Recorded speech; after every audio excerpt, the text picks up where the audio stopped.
Shalom saudaraku, sekarang ini kita semua sedang ada di kapal yang sama, kapal ketidakpastian.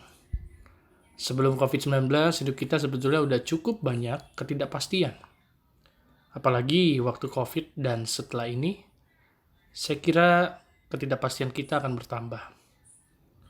Gak ada yang bisa memberikan kunci jawaban kapan COVID ini akan berakhir.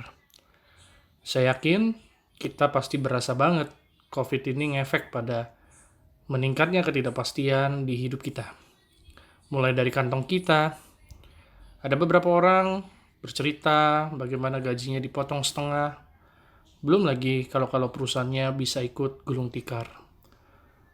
Studi kita, ada seorang remaja yang mau kuliah di luar negeri, sedang nunggu keputusan pemerintah negara A, B, atau C, kapan boleh negaranya dimasukin orang asing. Kesehatan kita, apakah kita bisa berhasil melewati masa new normal ini tanpa terkena virus? Bahkan hubungan kita. Ada seorang anak yang bercerita nggak bisa tidur gara-gara mikirin kapan dia akan berkumpul lagi bersama teman-teman sekolahnya. Nah, saudaraku sekalian, mengapa kita rentan terhadap ketidakpastian? Sederhana, karena kita kehilangan kontrol, bukan? Karena kita kehilangan kendali akan hidup kita, akan kemana arahnya. Dan ketika kita kehilangan kendali itu, maka yang terjadi bisa bermacam-macam. Kita bisa stres, kita bisa cemas, khawatir, overthinking, kita merasa tidak berdaya, kita bisa putus asa. Memang betul ada beberapa orang yang nampaknya menikmati hidup yang mengambil resiko dan berani menjalani kehidupan yang tidak terduga itu. Tetapi seberapa kuatkah dia terus menjalani itu? Pada suatu saat seakan-akan hidup akan mengempaskan dia ke lantai lagi. Kita harus ingat Bapak Ibu Saudara sekalian, kita semua adalah ciptaan.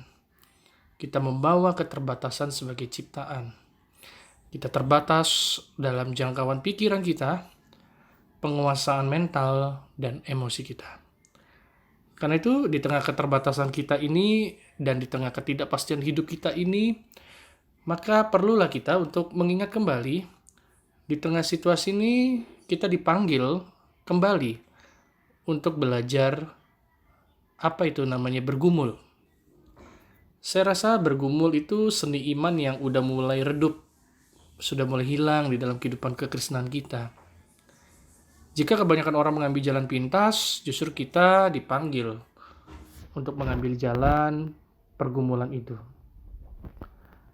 Nah, saudaraku sekalian, mengapa kita harus bergumul?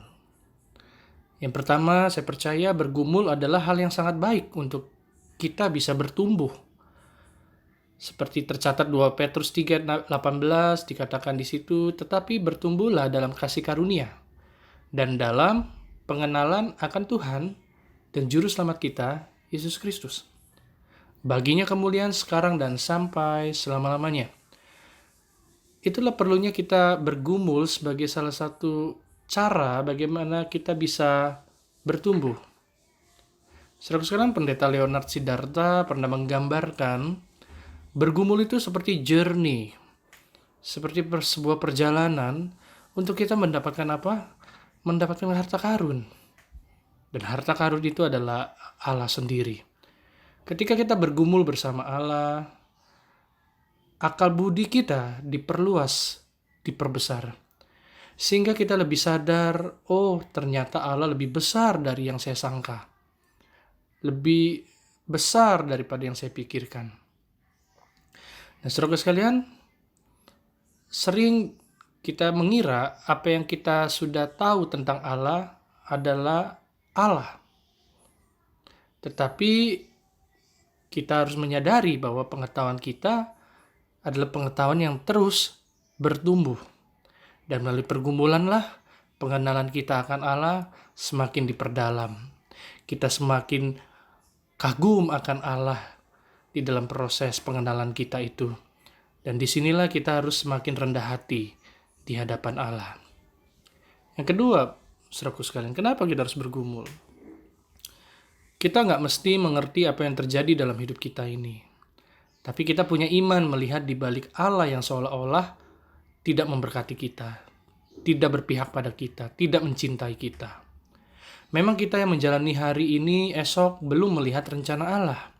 Tetapi kita bisa berkata, apapun yang akan terjadi, saya belum mengerti. Tetapi yang penting, saya beriman dulu kepada Allah. Karena itu, saudaraku sekalian, beriman melihat segala situasi ketidakpastian ini sebagai cara Allah memberkati kita, walaupun kita belum mengerti. Yang ketiga, saudaraku sekalian, hidup itu jadi monoton kalau nggak bergumul. Kalau hidup ini udah jelas semua, yang nggak ada bergumul, yang nggak, ya jadi monoton lah. Kita kalau nonton film lebih seru dengan plot-plot yang nggak bisa ditebak kan? Coba kita nonton film yang mudah ditebak. Nampaknya semua menjadi monoton.